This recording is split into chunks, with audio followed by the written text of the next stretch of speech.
This is ANN News Brief. Devastating floods have affected nearly 400,000 persons in the Sudan, 90 of whom have been killed. The United Nations says heavy rains triggered flooding, causing the River Nile to rise up to nearly 17.5 meters, the highest level in 100 years. The UN initial assessment says around 2,000 water sources have been contaminated or are broken. The government has declared a state of emergency after more than 21,000 persons in Khartoum state alone were affected by the flooding. The UN says access to clean water, which is critical for hygiene during the coronavirus pandemic, has also been affected.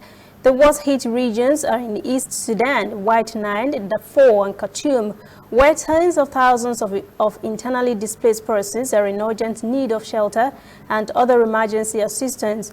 Spokesperson for the UN Office for the Coordination of Humanitarian Affairs, Jens Leerk, said at a briefing on Tuesday in Geneva that the floods have also destroyed roads, making it difficult to deliver humanitarian aid to communities in dire need of support.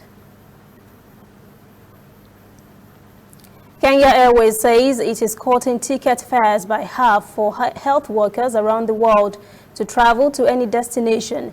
The airline says the offer will be valid this month, September, for both business and economy class. It said the 50% discount on fares is a way of giving back to the frontline workers for their effort during the COVID-19 pandemic. Kenya's national carrier was struggling to cope with losses and tough competition from rivals before the coronavirus outbreak forced government to suspend air travel. Members of the Kenyan parliament voted in July to nationalize the loss-generating airline to save it from debt. We'll be right back. Whether in your house, at your office, on your phone or online, we are there.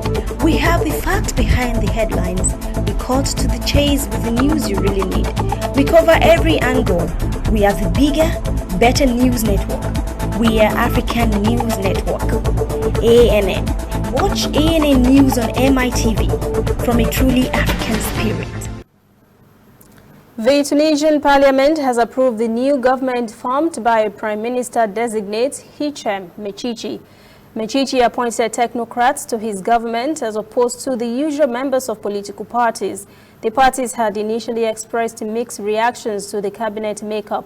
But on Wednesday, the parliament approved a technocratic government in a vote of confidence and overwhelming 134 to 67, hoping to end months of political instability. Mechichi said in his speech in Parliament on Tuesday, the new government will focus on tackling economic and social problems. This is Tunisia's third government since the parliamentary election in October last year.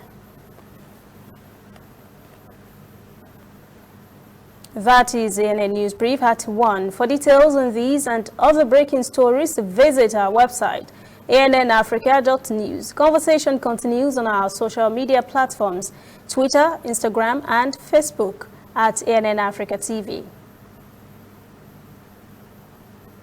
I am Lucy Adeyemi.